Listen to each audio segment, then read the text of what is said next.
There we go. Okay. I got it going. Okay, so I'm Dr. Luecken, and we're going to be talking about, what's that? Yes, what kind of doctor? I'm a chiropractor, and what we have at the office is 2 chiropractors, a medical doctor, an osteopath, who does internal medicine and physical medicine, because we practice a physical medicine type of practice at Broadway Medical. And we have a massage therapist, and I do nutrition, or clinical nutrition. So 7 Steps to Peak Energy is going to be trying to tie all of the factors together as your health relates to it. Because if you're healthy, you'd have plenty of energy. And I'm going to also pay attention to the pains that we get, why we get them, and how it also affects you and causes you to have trouble with your energy. And then, of course, that affects everything. So let me get started.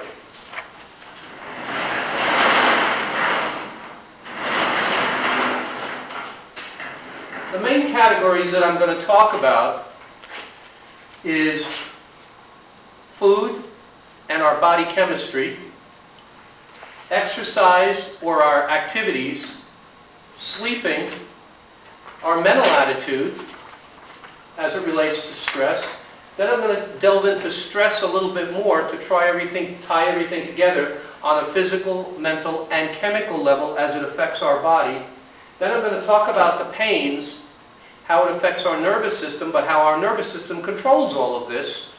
And then I'll talk about our postural mechanics, which means the mechanics of our body, and how that then affects our nervous system, how our nervous system affects everything else. And then if you have some general questions, I'll be glad to answer your general questions. And if you have very personal or specific questions, I'll give you an opportunity to speak to me about that personally. So let's get started. So we all know that diet is very important to us. And diet includes really everything that's going into our bodies. So we take pills, we take in fluids, we take in foods, and we take in chemicals. Okay? Now, I like to talk about water, because water is extremely important to your energy. You need to be what we call hydrated. Just during the day and through normal perspiration, you lose a certain amount of your water, and you need to replenish that.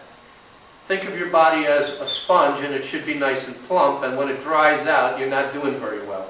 And so things dehydrate us, our normal activity, but if we eat or take in certain foods, it stimulates that and makes it worse. So caffeine is a big culprit. And we get caffeine from coffee, of course. Tea is about half as much caffeine. Chocolate, the brown sodas, the browns, have caffeine in them. And caffeine helps to dehydrate us. So in order to compensate for that, I mean, you all know you're supposed to drink water, and we've all heard you should drink 8 glasses of water a day. But the new general rule is try to drink 50% of your body weight in ounces of water. So if you weigh 180 pounds, you'd drink 90 ounces of water. You know, one of those big bottles is 64 ounces. But if you weigh less than that, you take in less. That's per day. Per day, yeah. And if you drink coffee, a good rule of thumb is to drink 2 cups of water. A cup is 6 ounces. 2 cups of water for every cup of coffee to compensate for the dehydration from the caffeine. Now, another thing that's important, and after the introductory page, that cover page about 7 Steps to Peak Energy, the first page I have in there is the good foods and the bad foods, which are inflammatory or anti-inflammatory foods. So if you look at that page, you'll see that we've got a list there, this page right here. You'll see we've got a list there of the good foods that'll help you reduce the inflammation in your body. And of course, inflammation causes pain, and of course that causes a loss of energy. The good foods, the pro foods, helps with our body chemistry and actually will give you more energy, helps to reduce heart disease, helps to reduce the diabetes. So those are the good foods, and that's why I included that sheet for you. Another thing that I put on here, which is not in that sheet, is understanding the white foods versus the brown foods. Okay? The whites would be white bread, white rice, white milk, white potatoes, and except for the white potatoes, all of the others that are white have all been adulterated.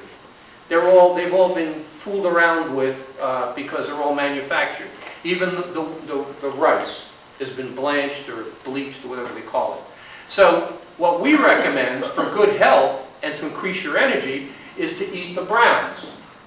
So the browns would be brown rice or wild rice. It would be whole grain bread. Not exactly chocolate milk, but, but soy milk, not the pasteurized milk.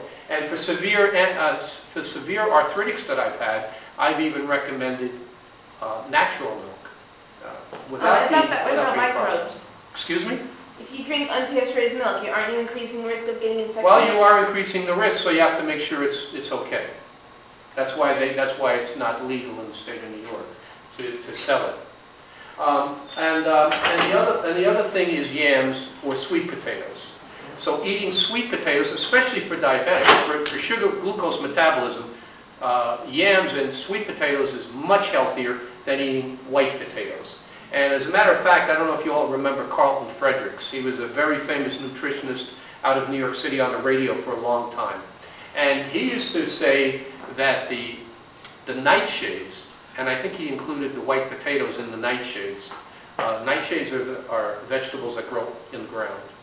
And he felt that 50% of the arthritics, the people that had arthritis, were allergic to or susceptible to the nightshades because it increased the acidity in the body. When you increase the acidity in the body, it aggravates the arthritis and causes pain. So these are a couple of the recommendations from a food point of view, because we know that if you're eating a good diet and more vegetables than meat, so you're not weighing yourself down and the fat and all of that, and if you look at what I gave you as the pro and the anti-inflammatory foods, it can make a big difference in the way you feel, which will make a big difference in your energy level and even in your mental attitude. Because we know that when you're not eating properly, and if you're not getting enough water, it affects your mind. Because your brain actually only works on two things. Your brain only works on the conversion of the foods into natural glucose, which is natural blood sugar, and oxygen. So the brain only feeds on those two things. So if you're interfering with that, or it's being restricted, or you're not getting enough, it can affect your mood, or your mental attitude, etc. Okay, so that leads me into exercise. So we all know we're too tired and we don't want to exercise, but we know now that if we exercise, it actually stimulates your energy, because it stimulates your circulation, it stimulates your immune system, and they've actually shown studies where when you exercise, you increase your white blood count. And your white blood count is the part of the blood that fights infections and viruses and sicknesses, etc. So exercise is important for another reason. It stimulates the oxygen. So we just said oxygen is important to the brain. Well, oxygen is important for all of the tissues in the body. So that's why exercise is good physically, and it's good mentally, because it stimulates hormones. When you exercise, it stimulates endorphins, and you've heard about the runner's high. Well, that's the hormones being released when you're stimulating it, and it actually puts you in a good mood. So I just saw a really good saying yesterday, and it said, don't comfort your mood with food, but comfort yourself with exercise. It was a great saying. Okay, so that's important for oxygen, for the white blood count. And as a matter of fact, just tying these things together, they've also shown studies that if you eat white sugar, and you know if you drink sodas, there's like 8 teaspoons of sugar in, they've shown that sugar lowers your white blood count and makes you less resistant. It lowers your immune system. So if you eat the wrong foods, it's going to make you sick, and if you exercise, it's definitely going to help. And a new study is showing, you may have seen it on television last week, that you don't need to run. Walking is just as effective as running. and they talked about the marathons and how you start to condition yourself. And basically what you do is you start to walk. You start to walk a little faster. Then you start to walk for a couple minutes and run for a minute. And walk for a couple minutes and run for a minute. And then you start to slowly change that over to walking 2 minutes and running 2 minutes. And then you change it over to walking 1 minute and running 3 minutes. And then they change it over to you just running. So that's how you can slowly get into it. But if you're having issues, you don't need to run. All you need to do is walk. So it's good to get a dog. Okay, also with exercise, I always like to point this out, and we'll come back to it later when we get down here. There's a difference between hard work and exercise. Exercise is generally designed to build you up and to strengthen you, and hard work will generally wear you out and or hurt you, especially if it's a repetitive stress syndrome type of job or work where you're always doing something like this. Now, here's what I like to point out to you. Very simple. If you're coming home exhausted and with not enough energy to do anything else, then you're either not working right, working too hard, which you shouldn't have to be, or you're not in shape for the job that you're doing. And you need to get into shape by doing exercise to make yourself stronger so you can do that work. But you should not be coming home totally exhausted. Now, it may not just be the physical work. It may be all these other issues, the 7 steps to increasing your energy. But I like to point that out to you. So try to remember that exercise is not hard work. It's constructive to your health, where I strongly believe, because I see a lot of workers' comp injuries, hard work and repetitive stress syndromes is destructive to your health because it wears on your joints and leads to the strains and sprains and accidents and injuries and even arthritis. Okay, so the next thing is sleep. And we all know that sleep is good for us, but new studies show that most people are not getting enough sleep or have trouble sleeping. So if you're not getting a good night's sleep, it obviously makes you tired. Your body needs at least 7 to 8 hours of sleep to repair. Whatever it does mentally is another issue with your computer shutting down or going into these lower levels, and I'm not a sleep expert, but from a resting point of view, your body needs that time to recuperate. And if you're not sleeping properly because your mattress isn't good anymore, so most people don't realize that after 7 years it's really time to start thinking about another mattress. So you may not be getting a good night's sleep just because of your mattress. So 7 to 10 years, 10 years is really the limit. And a little side note, they say that your mattress after 10 years weighs twice as much as it did when you bought it because of all of the little bugs, or whatever they call them. So it's time to get a new mattress after 10 years. Also, your posture or how you sleep is very important. So the best way to sleep is on your back. Now, with a pillow behind your neck, not pushing your head forwards. So most people sleep on the pillow on their head. And if they're sleeping with 2 pillows, it's pushing their neck forward, causing a neck problem and leading to problems. So the best way to sleep is on your back with the support in here. Now, the next best position is on your side. But, again, not like this. The pillows then should be filling in from here to here and supporting your neck so you're not kinking and you're not creating this problem. And if you have issues with your back, then you sleep with your knees bent with a pillow between your knees. So if you're having back pains or leg pains, you can sleep on your back with your knees bent with a couple pillows under your knees this way, or on your side with your knees bent with a pillow between your knees. And that keeps your pelvis from twisting.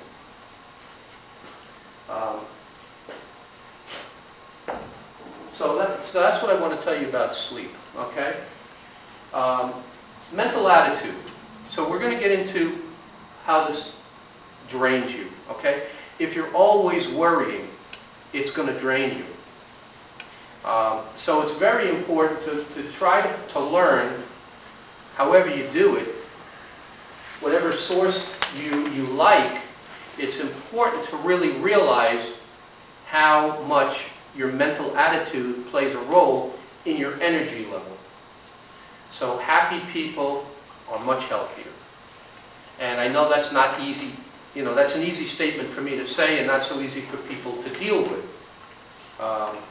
But it's a very important aspect when we're talking about how do I feel better, how do I have more energy, and even how do I reduce my pain levels. Because when you're stressed out, your muscles are tense. And your muscles may be tense and you're aware of it, and your muscles may be tense and you're not even aware of it. So the more your muscles are tense like this, the more it's draining you of your energy as opposed to being relaxed, in a relaxed state. So it's important to understand that. And some of our conditions that we have are strictly related to our mental attitude and how it affects us physically as far as our muscles being so tense. So a TMJ problem, where these muscles are so tight, this can be a problem.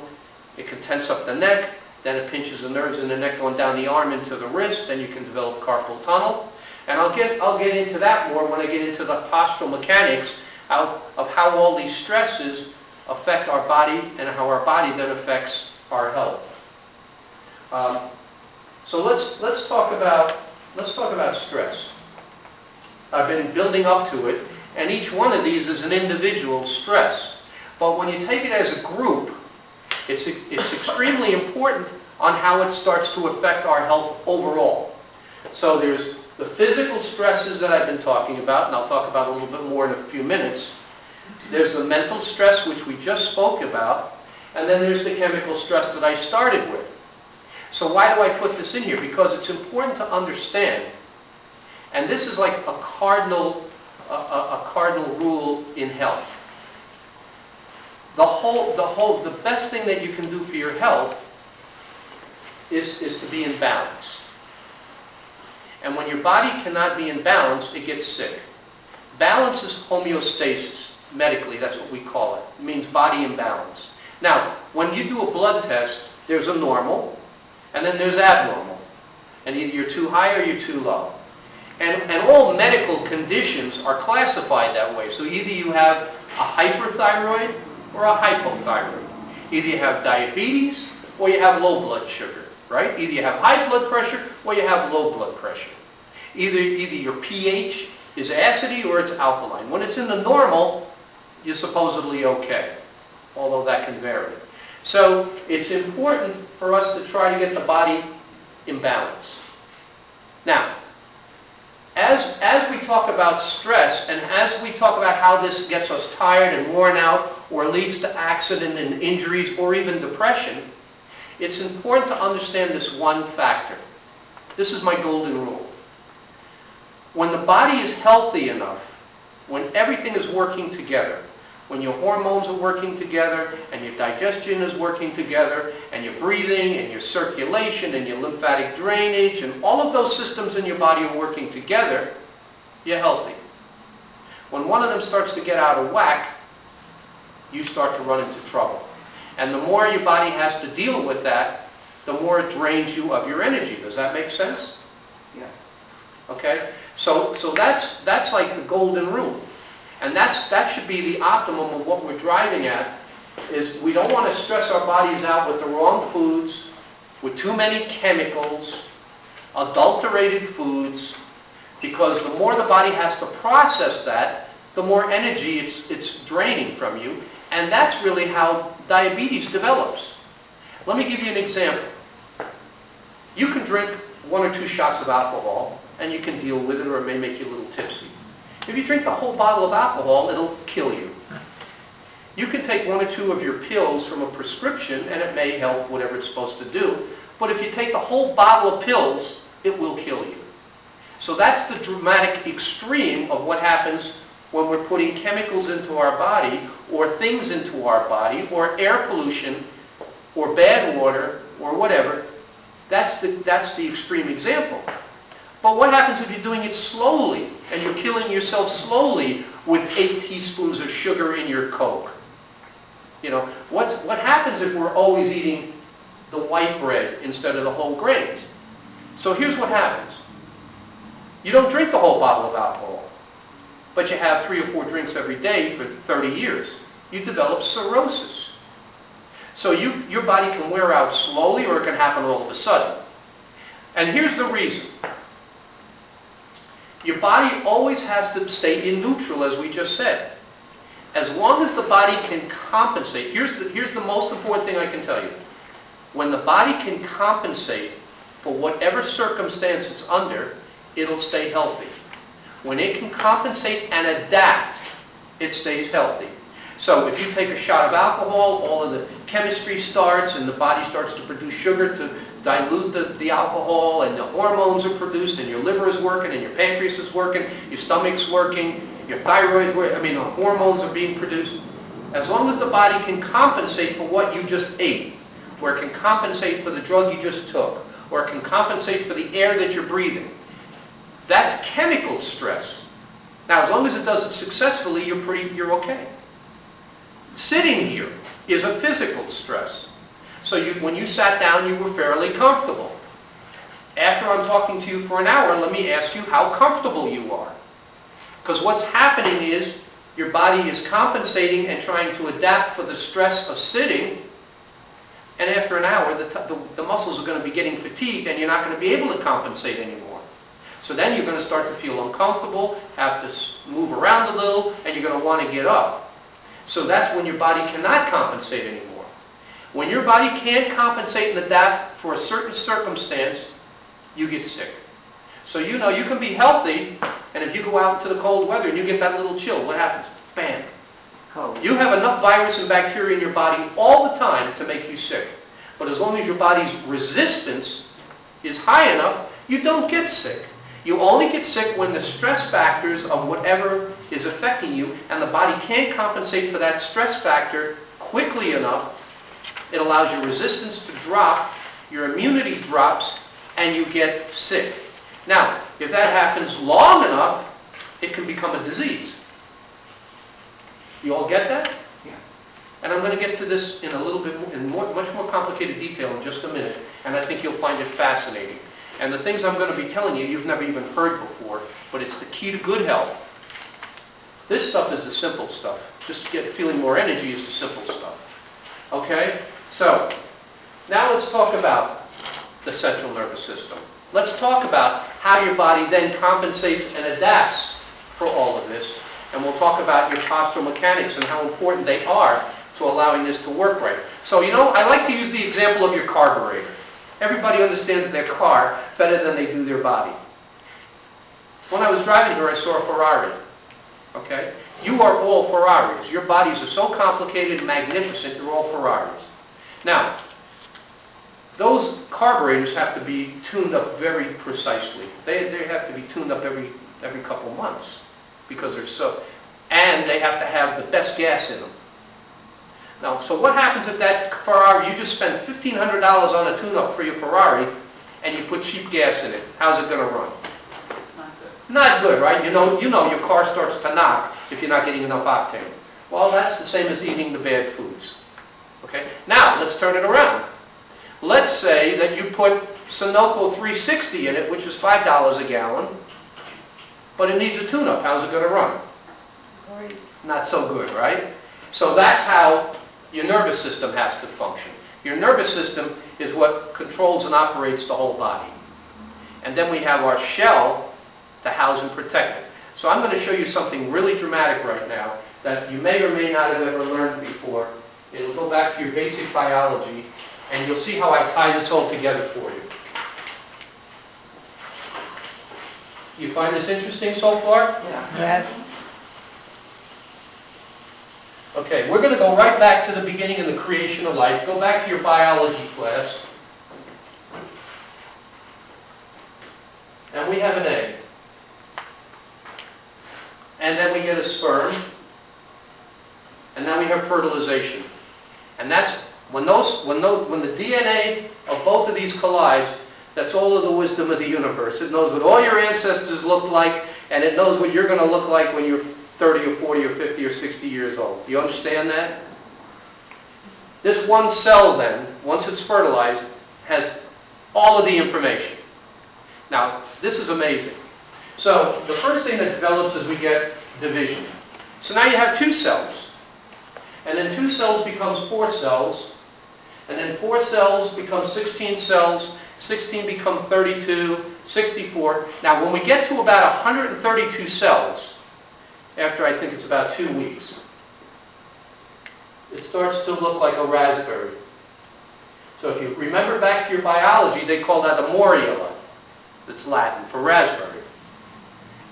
Those 132 cells all look the same. They're all identical with all of the information that you're ever going to need.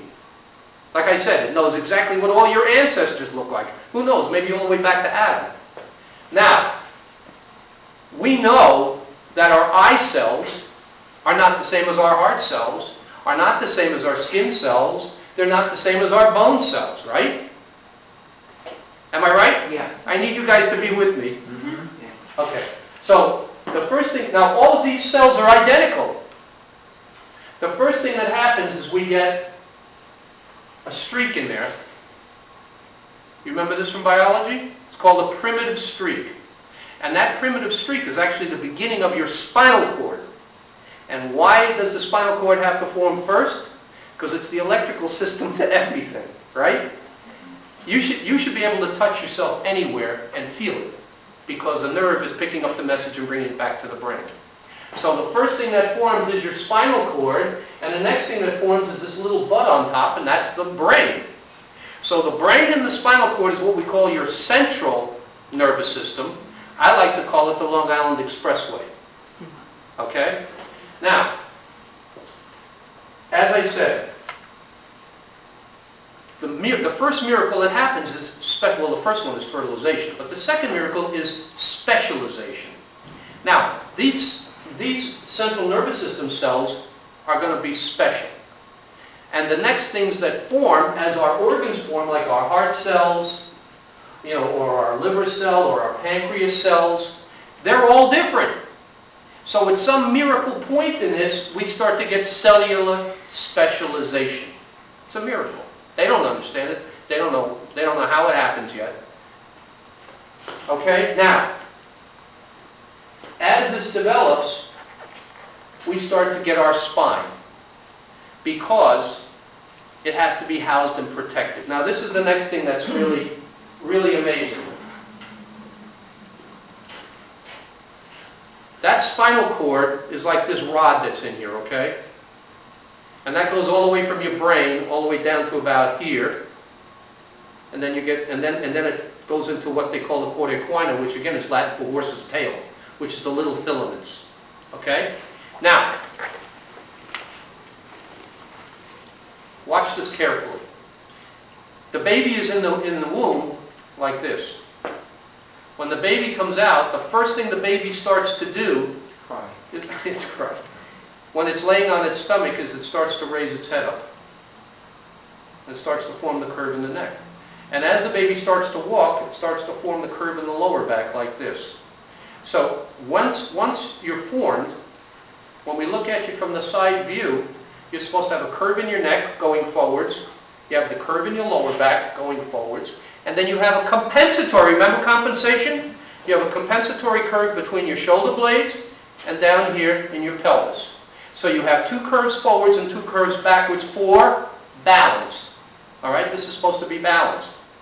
Now, when we look at you from the front to the back, and this would be the back where you feel the bumps on your spine, these are all supposed to be in alignment,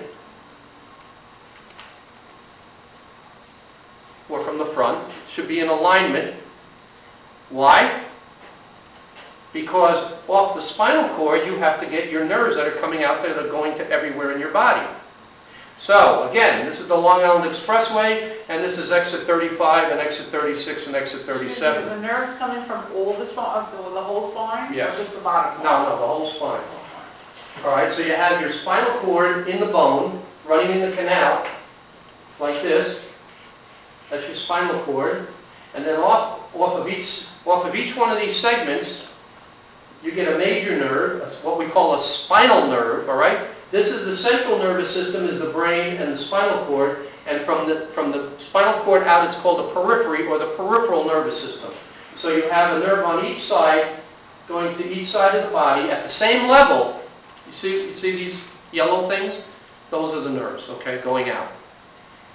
You know, and they're going out to wherever they got to go to the muscles, to the organs, to the tissues, to the glands. They go to everything. Now, then they branch off into the little side streets, which would be every cell in your body. Now, I'm going to develop this one more thought, because this is amazing. So, in the development of this thing, this can't be one solid piece of bone to protect the spinal cord, because you wouldn't be able to move. You'd have no movement or flexibility. So God, in His wisdom, divided it up into 24 movable segments so we'd have movement. Okay? Now listen, now follow me. However, with this flexibility, or with these 24 movable segments giving us movement, it also makes it vulnerable to bad posture, to falls, to accidents, to injuries, to strains, and to sprains. You know, you're sitting at the light and you get hit like that, that's called whiplash. So if you think about all of the falls and the accidents and the injuries, and you think of one on top of the other, instead of being like this, now you're like this. And if you don't believe me, go to the mall and watch people walk, and you will not believe what you see now that you know something about people's posture. There's a reason why we say that posture is important. And that's what I'm going to tell you right now. To be straight, to have the proper curves in your spine, to be able to stand balanced this way, not like this, is very important for two reasons. Number one, we don't want excessive pressure building up, which then causes pinching or pressure to the nerves, or excessive pressure on the discs leading to disc problems.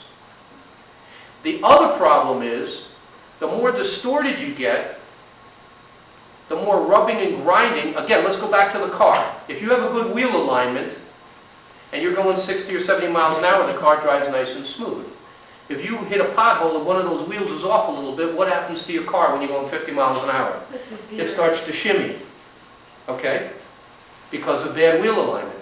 Well, if your spine has been twisted out of position, and I haven't even talked about scoliosis, which you could be born with, or hereditary weakness. But due to falls, accidents, and injuries, if you think through your life of all the things that have happened, instead of being like this, if you're like this now when you try to move, are those joints gliding smoothly? No. They're grinding. So the more stress of that grinding that builds up over a long enough period of time leads to arthritis. So we talked about, the first thing I started with was hydration. The fluids. Every time you move a joint, you're rehydrating the joint. Water is being pumped back into the joint to lubricate it, right? These discs are 80% water. Every time you're moving, water is being pumped back into those discs. And any joint, your shoulders, your hips, your knees. Now, the more restricted your posture is, and your postural mechanics are, the less movement you have. So when you come in and we look at you, we put you through what we call ranges of motion. We measure this and say, can you go normal all the way, or are you restricted? Can you bring your arm up all the way, or are you restricted? If you're restricted, whether you know it or not, you're not able to rehydrate and pump as much fluid back into that joint as you should. So over a period of time, that sponge is going to be drying out. So that's the aging, premature aging process. You're drying out faster in that joint or joints than you should. You follow me so far? Yeah. Now, when you're drying out in those joints, the joint space starts to get smaller. All right? Now, as the joint space gets smaller, it gets more wobbly. It doesn't have the integrity. So, a joint has two bones. Okay? Now, what holds those joints together? You've heard of ligaments, right? So ligaments go from one bone to the other, like this. Like this. And that forms the capsule, right? The capsule. Okay? Now, a tendon attaches the muscle to the bone So when you eat a piece of chicken, that hard rubbery piece at the end of the chicken, that's the tendon. It's hard because it's not meant to move, it's meant to anchor. So you have a muscle now here. This isn't working. Okay. And it has to attach to the bone by a tendon. And then it attaches somewhere else on the bone with a tendon. Now, if you're not in alignment, and your joint is doing this when you try to ask it to move, you're straining on these ligaments. I'm not even talking about an accident where you're tearing it or fraying it.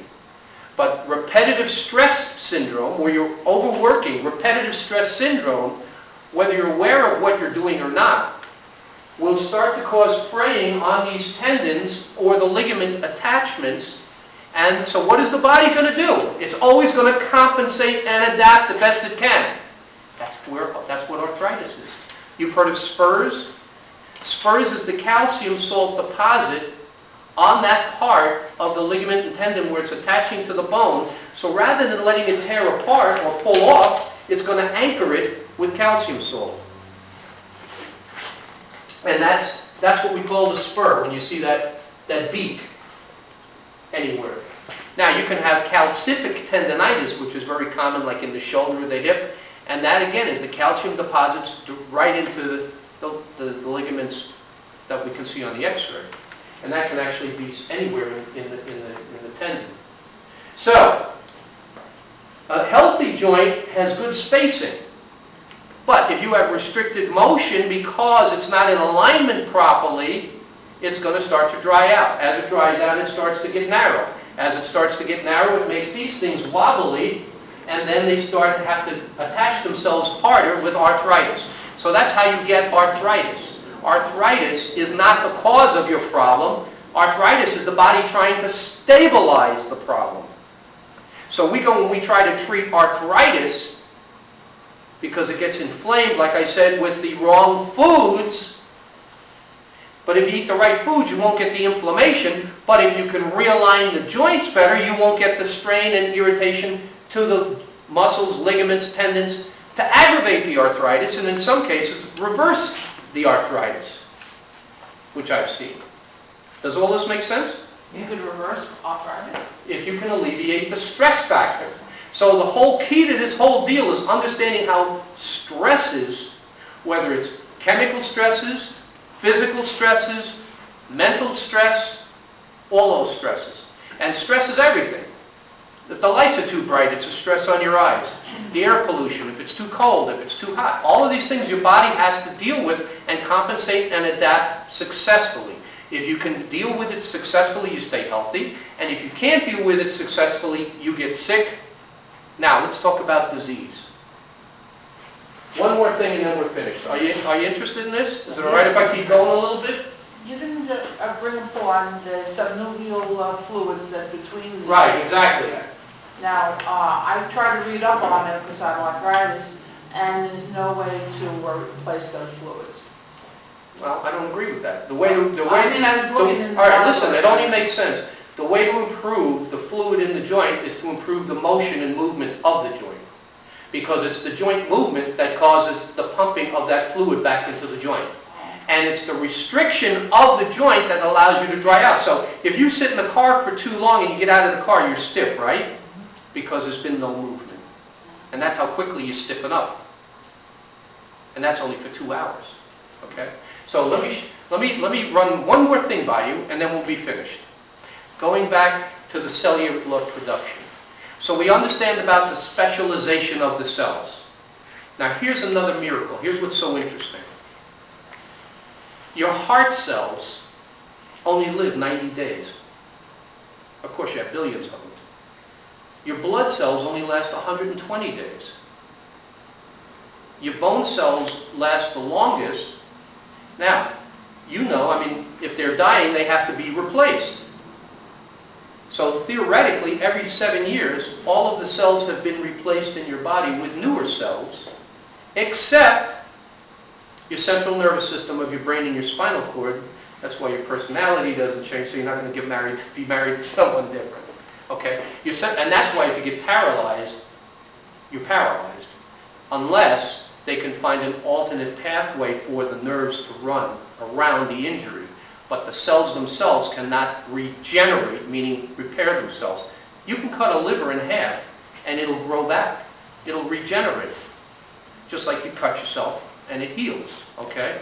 So your body does have the ability to heal. The wisdom that made the body can heal the body if it can compensate and adapt without the obstructions that we're talking about. You following me? Yeah. So, here's disease.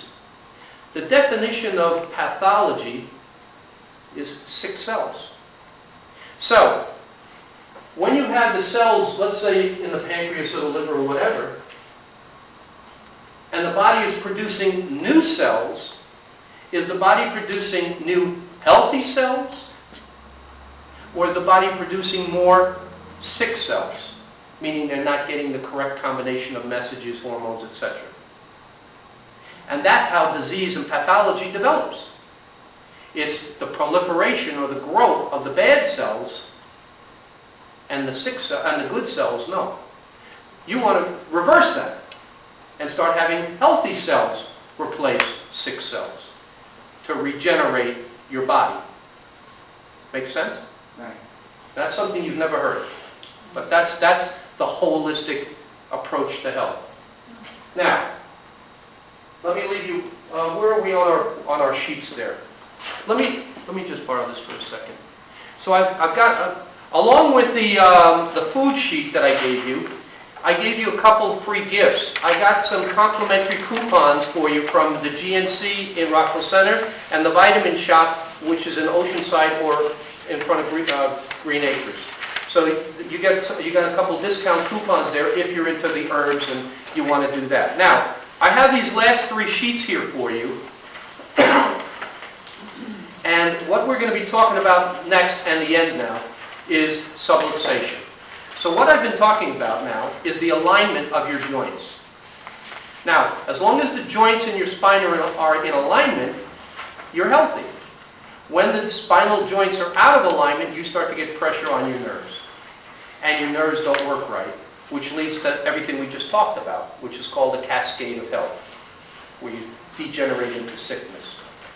So you can read on your own about subluxation, which is Latin for bone out of position, and how it affects the spine, causing a pinched nerve, and how pinched nerves lead to either pain and or sickness and disease. Now, you are familiar with your pain. You know you have a problem when you have pain.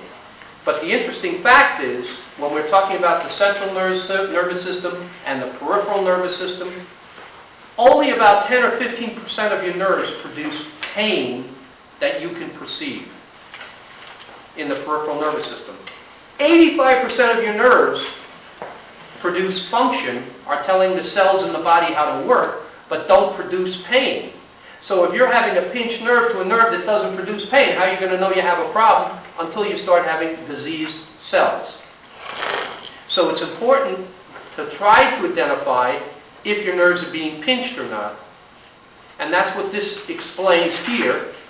And then I have this chart here for you, which then shows you where the nerves along your body go to what parts of your body to create what kinds of problems. So if you're having a health problem, you may be having a problem with your nerves at that particular level off of your spine. And the last thing you can do when you go home is you can do this little self-examination, either to you or yourself or your family, which is a brief postural analysis, and you can grade yourself to see how much stress your spine might be under just from a bad posture. Now, what we do is we have a new computerized machine, and that's the pamphlet I gave you. It's a computerized machine that goes along the spine and sends a little impulse, a little mechanical impulse into the spine, like this. See? And it measures the flexibility of each joint, of each spinal bone. And then it prints out, as you'll see in the pamphlet, a little bar graph. So, if all the bones are the same, if they're all the same flexibility without a problem, every time you send an impulse in, it should bounce out the same way. So you should get a bar graph, and each one should look basically the same. Now, if one of them is arthritic or stiff and pinched and out of position, and it's not gliding right, and we send the impulse in, it's not going to bounce out as smoothly. It's going to bounce out harder because it's stiffer or more resistant. Does that make sense? So now we're going to see a bar that goes out here. Now, if you have another one, a disc, that's swollen and inflamed, and so that's going to be mushy because it's inflamed, and we send the message in, it's going to absorb that little impulse, and we might get a short bar. So now, as you can see on that pamphlet, now we can do an analysis by comparing one bone to the other and say, look, there's a problem. And that could be causing pressure to the nerves, and then of course with the rest of the evaluation, try to determine if that's a true issue. But you can correlate it to your problems. And then what the computer does, what this computer does then, is it calculates, comparing one bone to the other, it calculates the frequency of the spine and the amount of power, or how hard the impulse has to be. So we use this handheld instrument, where is it? Here.